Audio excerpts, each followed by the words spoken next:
알기 쉬운 경제 완전 정복. 가장 가까이 있는 생활 경제 뉴스. 김은경의 생생경제. 기아차 기특한 고객 케어 탄생. 사장님, 빅뉴스요. 응? 기아자동차 개인사업자 구매 프로그램을 이용하면 1년간 이자만 내고 부담 없이, 또 사장님 자금 상황에 맞춰 할부금 상환 조정도 가능하대요. 이야, 참 기특한 케어네. 최대 2회 자유형 할부 이용 시 홈페이지 참조. 기아자동차.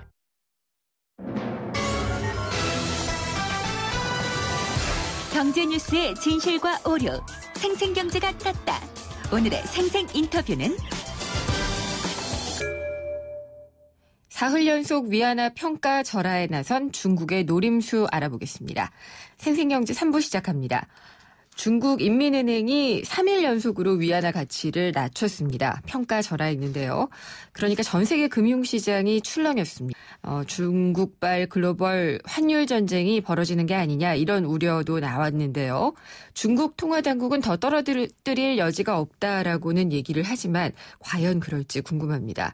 중국 위안화의 3일 연속 절하 배경 그리고 파장, 어제에 이어서 오늘은 중국 북경 현지에 계신 대외경제정책연구원 북경사무소의 양평섭 소장님 연결해서 얘기 들어보도록 하겠습니다. 소장님 안녕하십니까? 예, 안녕하십니까? 네. 이렇게 사흘씩이나 중국 인민은행이 위안화 가치 평가 절하를 할 줄은 몰랐거든요. 예. 중국 내에서의 분위기는 지금 어떤가요? 예, 사실은 중국 내에서도 기대했던 거다라는 그런 평가도 있고, 네. 한쪽에서는 이제 의외다라는 평가도 있습니다. 사실은 기대했다라는 거는 사실은 최근에 중국이 7월달에 경제 지표를 발표했지만 수출이 8% 이상 줄었거든요. 네. 이런 과정에 사실은 정부가 뭔가 조치가 필요하다라는 거였어요. 근데 특히나 지금까지 중국이 다른 금리 인하라든지 지준율이라든지 이런 수단을 써봤지만 사실 금융시장하고 이렇게 실물 경제가 괴리되는 현상이 나타나서 네. 경제 효과도 이렇게 나타나진 않았습니다. 그래서 뭔가 좀 이제 수출이 좀 살아나야 될 때가 아니냐라는 것들이죠. 그런 과정에서 사실은 이번에 이제 위안화 절하에 대해서 좀 기대했던 거다라는 네. 그런 평가들이 있고요. 그래서 이제 또 한쪽으로는 좀 의외다라는 거죠. 인민은행이 다 한 번의 조치로서 끝낼 것이다라고 얘기를 했지만 사실은 네. 끝내자고 3일째 연속했기 때문에 사실은 거기에 대해서 이제 의외라는 입장들은 중국의 위안화가 이제 절하가 돼야 된다는 것에 대해서는 동의를 하지만 예. 정부가 지속적으로 시장에 개입하는 건 상당히 구조적인 문제가 있다. 장기적으로 큰 부담이 된다라는 네. 측면. 그런 측면에서 이제 위안화의 지속적인 3일간에 걸친 위안화 절하 에 대해서 좀 의외다 이런 반응이 있었고요. 업계에서는 또 사실은 대체적으로 환영하는 분입니다. 왜냐하면 사실은 네. 그동안에 중국의 철강 산업이라든지 석유화기라든지 이런 전통 산업에서 상당히 국내 산업 생산이 저조했고 또 이런 과정에 수출을 확대할 필요성이 있기 때문에 기업은 또 환영하는 그런 분위기입니다. 기대를 했었던 사람들이 얘기를 하는 것은 경기를 부양해야지 되기 때문에 위안화 가치를 내려야지 된다는 논리잖아요. 근데 소장님 보시기에도 중국 경제가 이렇게 사흘 연속으로 위안화 평가절하도 하고 기준금리도 내리고 지준율도 내리고 이렇게 해야지 될 만큼 많이 안 좋은가요? 사실은 이제 얼마 전에 중국이 상반기에 경제 실적을 발표 7%를 발표하면서 네. 하반기 경제는 좀 좋아질 것이다 이런 예상을 했었어요. 그리고 그런 기대를 가지고 있었고요. 근데 이제 7월달에 경제 지표들을 발표하면서 조금 이제 원래 예상했던 것보다 좋지 않았습니다. 그런데 네. 말씀드린 대 수출 중과율이 8% 이하로 마이너스 8% 이하로 떨어졌고 또 산업 생산 자체도 상당히 위축이 됐어요. 이게 전체적으로 보면 실물 경제가 그렇게 살아나지 않는다라는 것들이죠. 그래서 네. 그런 것들이 사실은 위안화 이번에 평가 절하의 그런 배경이 되고 있다라는 거고요. 또 하나는 이제 경기 자체로 와서 중국 경제가 최근에 이제 특징 중에 하나가 뭐냐면 사실은 상반기에 7% 성장하는 과정에 실물보다는 상당히 금융의 성장이 컸습니다. 네. 그러니까 잘 아시는 대로 중국의 증시가 상당히 많이 올랐죠. 5천 넘는 그런 상황까지 갔었고, 그러면서 이런 자본시장 그리고 금융시장의 성장이 있었기 때문에 7% 성장이 가능했다는 건데요. 그 후에 이제 실물 부분이 상당히 안 좋았어요. 그래서 사실 이런 금융 부분의 성장이 실물로 가야 되는데 아직 그렇게까지 가지 못하고 있다라는 판단. 또 하나는 이제 하반기에는 이런 금융 부분에 의한 성장이 사실 지속되기 어렵다는 판단이죠. 그래서 전체적으로 보면 실물 부분의 부진 이런 것들이 위안화의 절하를 하게 된 그런 배경이다 이렇게 볼 수가 있겠습니다. 일본이 막 돈 풀어서 돈 찍어서 풀 때 근린국을 궁핍하게 하는 정책이라고 많이들 썼었잖아요. 이 중국이 위안화 가치를 이렇게 내리는 것도 주변국인 우리나라를 특히 더 어렵게 하는 게 아닌가 싶은데요. 예, 중국이 위안화를 절하를 해서 주변국에 미치는 영향이라는 것은 이제 특히 주변 중국과의 그 경제적 연계성이 높은 그런 나라들이 상당히 이제 관심이 돼서야 될 겁니다. 네. 두 가지 측면이 있는 것 같아요. 하나는 중국 위안화를 절하해서 중국산 제품의 수출 경쟁력이 높아진다면 사실은 이제 최근에 그나마 이제 미국 경기라든지 이런 데 좋은 데서 중국산 제품하고 경쟁을 하는 그런 그 주변국이라든지 우리나라 제품들이 상대적으로 경쟁력이 낮아지는 측면은 있지만 사실은 주변국들은 상당히 중국 경제에 대한 의존도가 높습니다. 우리만 해도 대체로 4분의 1, 한 30%까지 중국으로 수출하고 있기 때문에 사실은 중국 경기가 회복되는 것이 그 부정적인 효과만 있는 것은 아닙니다. 그런데 우리가 중국에 수출하는 제품들 중에 보면 70% 이상이 중간재인데요. 이 중간재라는 것은 사실 중국의 산업 생산이 늘어나야 결국은 대중 수출이 늘어나고 그것이 우리 경제 플러스 효과가 오는 건데 이런 중국의 산업 수출이 늘어나고 위안화가 절하됨으로써 수출이 늘어나고 산업 생산이 늘어나면 결국은 우리에겐 또 플러스 효과도 있다고 볼 수가 있어요. 그래서 중국이 이런 그 위안화를 절하해서 주변국을 말살시키는 그런 정책이다 이렇게 보기에는 조금 이제 주변국 입장에서 좀 다르게 좀 해석할 필요가 있는 것 같습니다. 그래서 양면성이 있다는 거. 그래서 플러스 효과와 마이너스가 있기 때문에 그것들은 좀 지켜봐야 되겠죠. 소장님께서는 이렇게 두 가지를 다 설명을 해주셨는데 최경환 경제부총리께서는 오늘 말씀을 하셨는데 아마도 이 중간재 수출이나 이런 것들이 더 잘 될 것을 예상을 해서 그랬는지 모르겠지만 위안화 절하가 한국 수출에 긍정적인 영향을 줄 것이다라고 했거든요. 그런 의미겠죠? 방금 말씀하신? 그럴 겁니다. 왜냐하면 사실은 이제 우리의 중간재의 주 시장이 바로 이제 중국이기 때문에 중국이 수출이 늘어나고 그렇게 함으로써 생산에 필요한 그런 중간재를 한국에서 수입을 늘려야 되는 그런 상황이기 때문에 한국의 대중국 중간재 수출 이런 측면에서는 그런 도움이 된다라는 거고요. 다만 이제 소비재 분야 중국이 경쟁을 갖고 있는 그런 제품에서의 경쟁 이런 것들에서는 마이너스 효과도 있다고 볼 수 있죠. 제3국 시장에서. 그리고 이 위안화 평가 절하를 한 것을 보면은 시가와 호가를 다 그러니까 전일 종가하고 호가를 다 반영을 해가지고 평가 절하를 했잖아요. 이런 식으로 하게 되면은 계속 또 내릴 수 있는 여지가 있는데 한간에서는 지금 한 4.6% 정도 가치가 내렸잖아요. 10%까지는 갈 수도 있다 이런 얘기도 있는데 어떻게 보시나요? 사실은 이제 그 10%까지 갈 가능성 이것들에 대해서는 이제 좀 가능성이 높지 않다 이렇게 볼 수가 있겠습니다. 높지 않다. 지금 이제 우리가 이제 중국의 그 위안화 환율이 어느 정도 이렇게 이제 고평가되어 있느냐라는 측면에서 볼 필요는 있어요. 그래서 저희가 이제 환율을 계산할 때 이제 이런 명목 환율이 있지만 실효 환율이라는 게 있습니다. 실질 실효 환율? 실효 환율은 실제로 그 나라의 그 물가라든지 세계 물가의 그 상대 가격 그리고 주변국의 여러 가지 통화들 환율의 변화를 감안 이런 것들인데 사실 이제 위안화를 보면 사실은 실효 환율이 좀 고평가돼 있어요. 그래서 한 2004년부터 해서 한 10% 정도 이렇게 고평가돼 있고 절상돼 있기 때문에 사실 그것들을 이제 조정하는 과정 이렇게 볼 수가 있겠습니다. 중국 입장에서는. 그 10%를 다 조정한다는 거의 불가능한 얘기죠. 그렇겠죠. 대체적으로 한 3 내지 3-4% 정도 조정한다면 합리적인 수준이 아니냐. 그리고 그러다 보니까 지금까지 올라온 게 3-4% 정도 이렇게 절하를 한 것 아니냐. 이렇게 봐야 될 것 같습니다.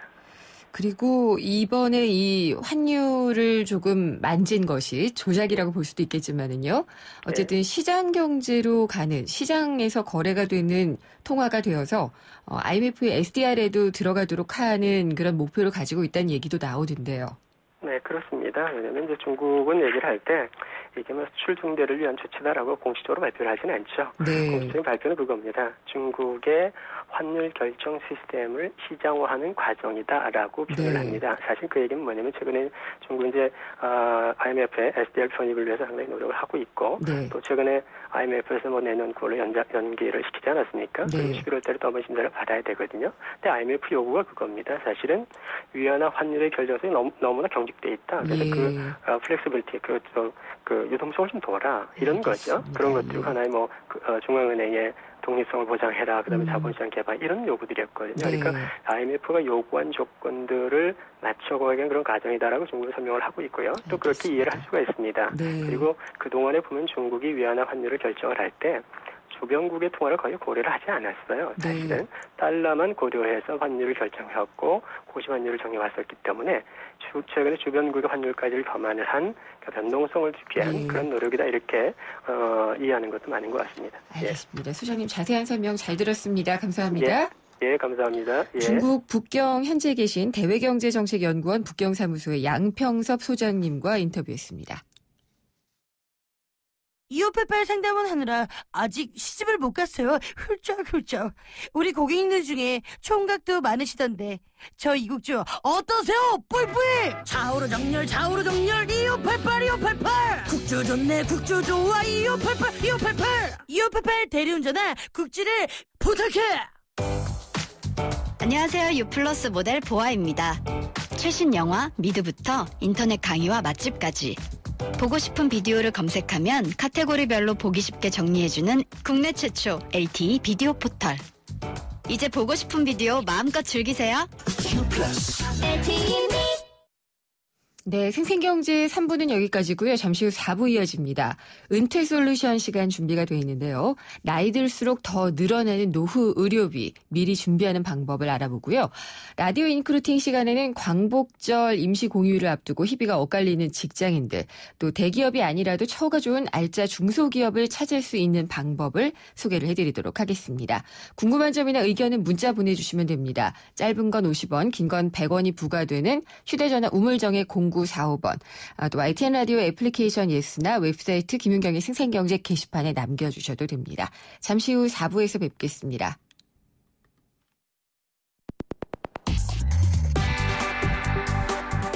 어려운 경제학은 가라. 귀에 쏙쏙 들어오는 김인경의 생생경제.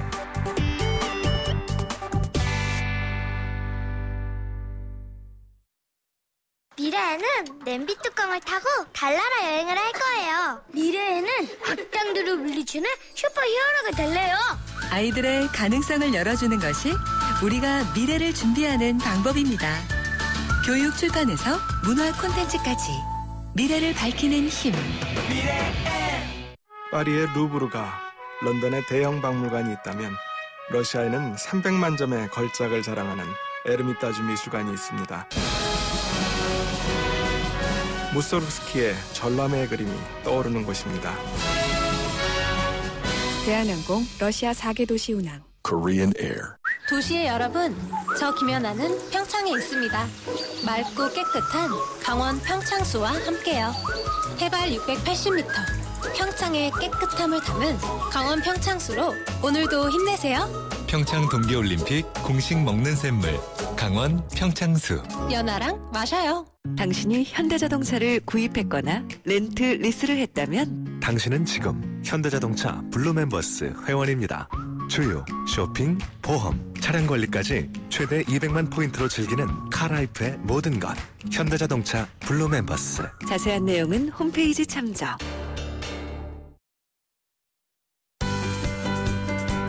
행복한 미래를 위하여 은퇴 솔루션.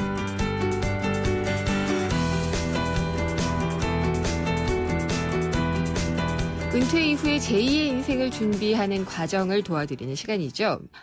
은퇴 솔루션 미래셋 은퇴연구소의 김경록 소장님이 전화 연결돼 있습니다. 안녕하십니까, 소장님?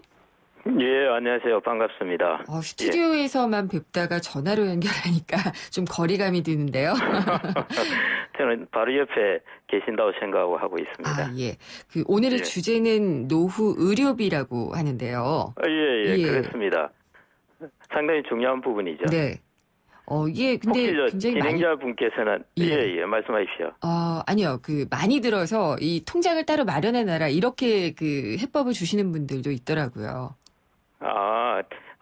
저는 지금 뭐 의료비 마련 이런 부분보다는요. 예. 이제 보험 쪽에서 어떻게 마련할까 하는 이런 부분을 말씀드리려고 합니다. 네네.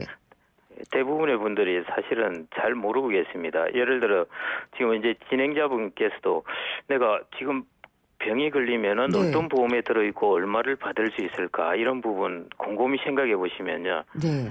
거의 아마 모르실 겁니다. 보험은 들어가 있는데 얼마를 받을지 이런 부분은요. 구체적인 내용은 몰라요.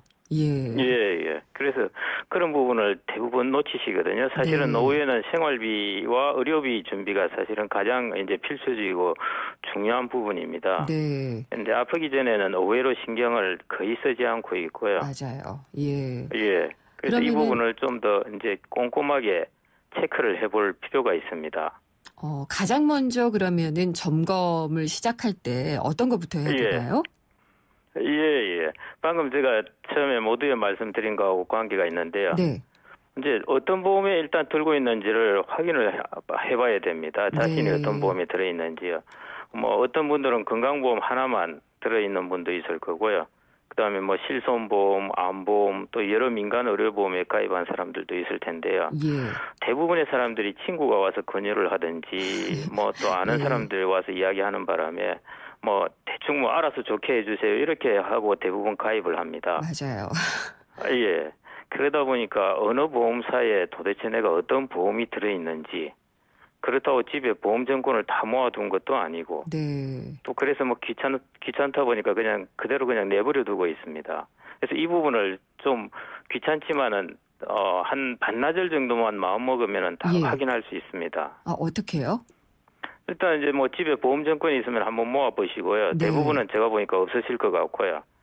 그다음에 이제 보험회사 홈페이지 들어가면 볼 수 있습니다. 그런데 또 여러 보험회사이다 보니까 이것도 귀찮거든요. 그렇죠. 그래서 생명보험협회나 손해보험협회 홈페이지에 방문해가지고요.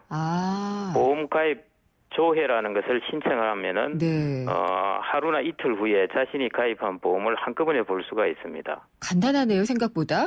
예.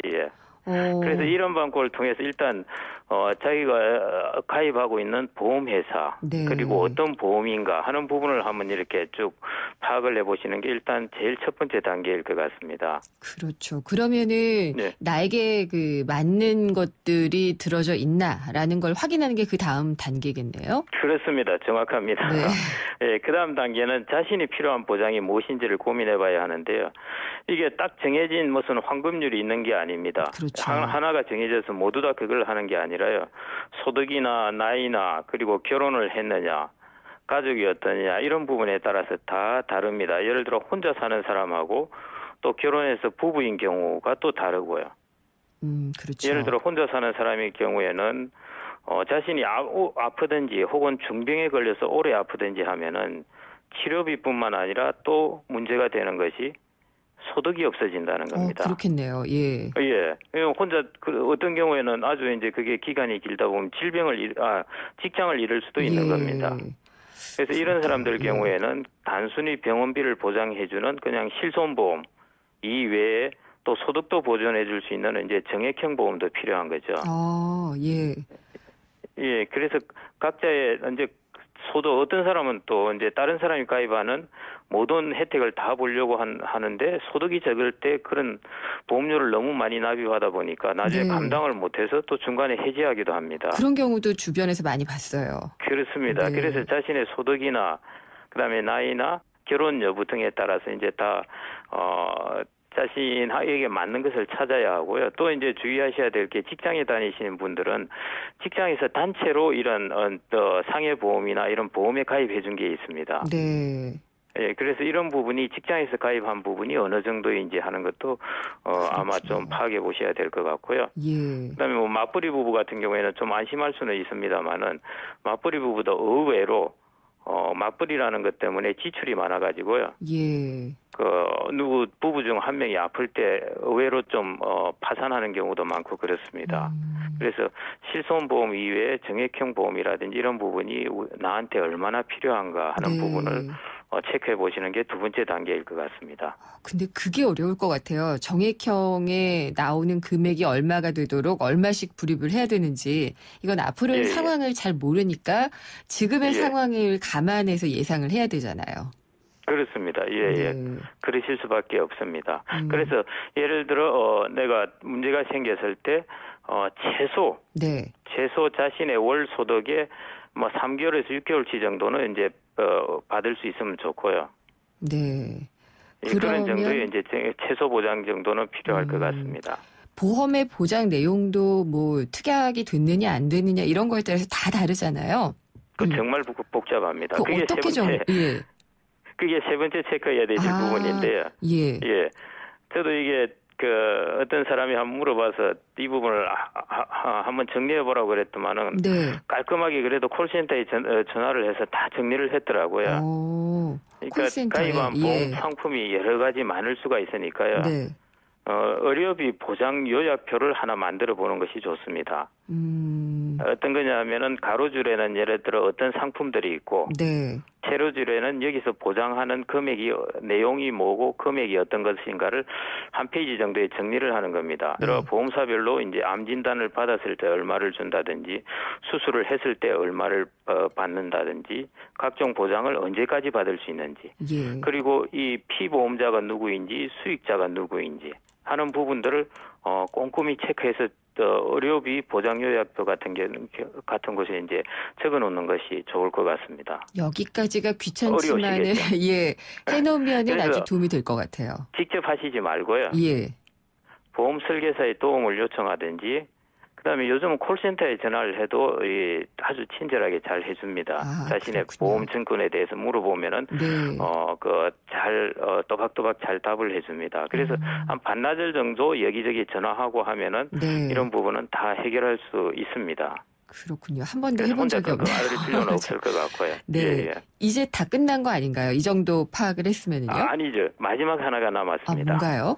그 뭐냐면은 일단 자기한테 필요한 게 보장 금액이나 보장 내용이 얼마나 필요한가를 체크하셨지 않습니까? 그리고 현재 본인이 들어놓은 곳에서 받을 수 있는 게 얼마인지를 체크해 보셨지 않습니까? 이 둘을 비교해 보셔가지고요. 자신의 목표와 현재 주어진 자기의 보험 가입한 상황하고 비교를 해보시는 겁니다. 그래서 과하게 들었을 수도 있고 과소하게 들었을 수도 있습니다. 이러한 이제 과부족을 해소해 주는 게 필요합니다. 그래서 너무 과하게 들은 것은 해지를 하고 부족한 부분은 거기에 해당되는 보험을 이제 가입해서 준비를 하는 것입니다. 그렇군요. 근데 이게 실손보험의 경우에 또 뭐가 좀 달라지는 게 있지 않았던가요? 그거 조심하셔야 됩니다.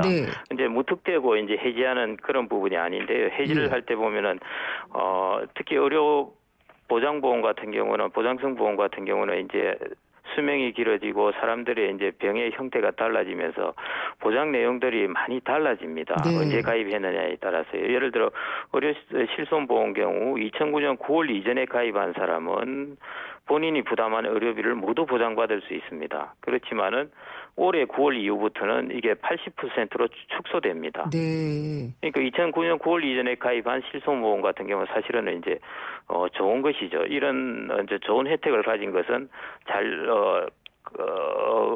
꼼꼼히 보셔가지고 놓아두셔야 되고요.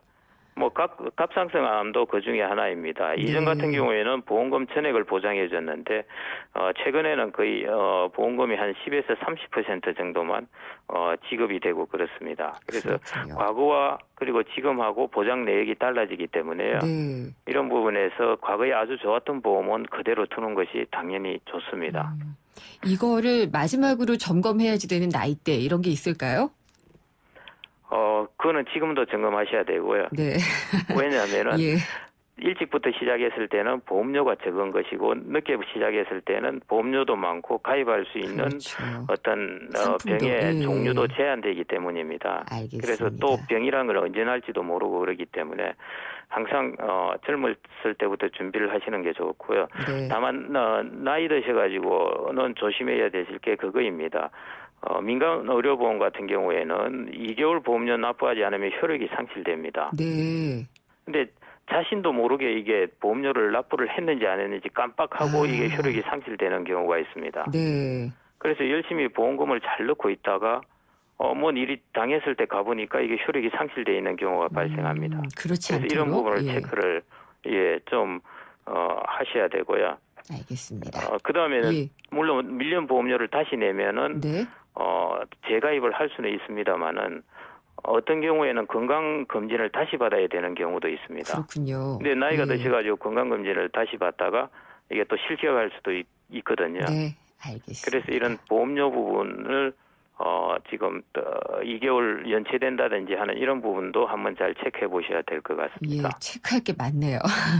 예, 오늘 말씀 꼼꼼하게 잘 들었습니다. 감사합니다. 예, 감사합니다. 미래셋 은퇴연구소의 김경록 소장이었습니다.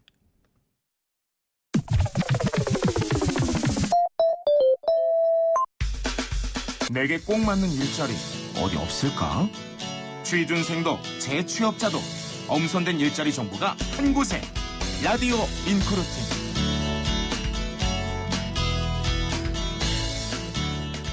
라디오 인크루팅 시간입니다. 오늘은 인크루트 임경현 서비스 운영 본부장이 전화 연결돼 있습니다. 안녕하십니까? 안녕하세요. 임경현입니다. 네, 오랜만에 오랜만에 인사드네요. 예. 네. 14일 날 쉬세요? 내일이네요? 네, 저희는 쉽니다. 아, 반가운 결정이군요. 네, 아주 반가운 결정이었어요. 혹시 얼마나 많은 직장인들이 쉰다 이런 좀 통계나 이런 게 나온 게 있나요? 네. 우선 일단 내일 임시 공휴일로 지정이 돼서 사실은 직장인들한테는 정말 꿀맛같이 주어진 일일 텐데요. 이게 너무 갑작스럽게 결정이 돼서 지금 이제 많은 직장인들이 혼란스러워하는 것으로 좀 보여요.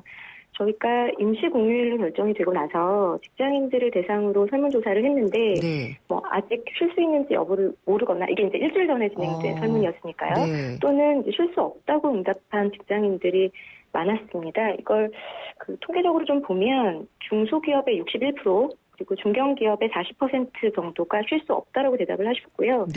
또 중소기업의 27%, 중견기업의 29%의 직장인들은 이날 휴무가 될지 여부를 아직 알 수 없다라고 대답을 하셨는데 이 조사가 지난주 이제 6일, 7일 이렇게 이틀간 진행이 됐거든요.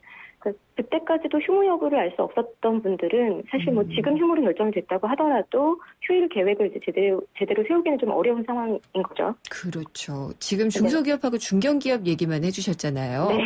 대기업 직장인들은 어떤가요? 대기업은 조금 다른데요. 대기업에 다니시는 직장인분들은 53%가 이날 쉰다고 대답을 하셨고 25%는 아직 모른다, 23%는 휴무가 아니다라고 답을 하셨어요.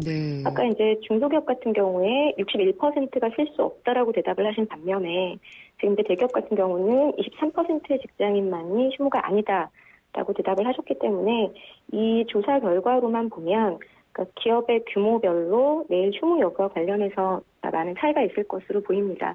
사실 국내에서 중소기업이 차지하는 비중이 절대적이라고 봤을 때 많은 분들이 내일 이제 가족과 함께 휴일을 보내지는 못할 것 같다는 생각이 좀 들어요. 그렇죠. 예, 너무 갑작스러웠어요, 사실.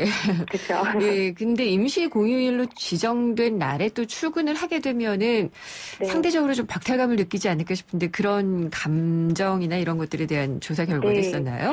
그게 이제 이번 설문조사에서 이제 내일 쉴 수 없는 분들이 그 이유가 무엇이냐라고 여쭤봤더니 회사 대표 재량으로 휴무 여부를 결정할 수 있게 했기 때문이다라고 답을 하셨어요. 이게 사실 기업 입장에서도 너무 갑작스러운 결정이라서 휴무를 결정하기에 어려움이 있었을 것이라고 생각이 되거든요.